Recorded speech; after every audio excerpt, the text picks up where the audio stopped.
In the Discipline tab, I'm going to insert a beam profile.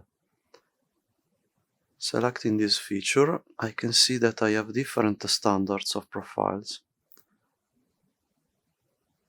And I can decide if I want a top view, a section, or a side view of my I-beam. I'm going with a top view for this example. I can design the insertion point, center, left or right, and the dimension of the beam I want to use. I click OK, and then in my model space I can draw the top view of my beam.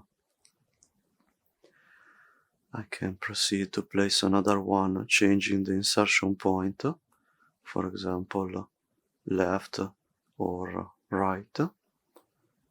Then I click OK, starting from here.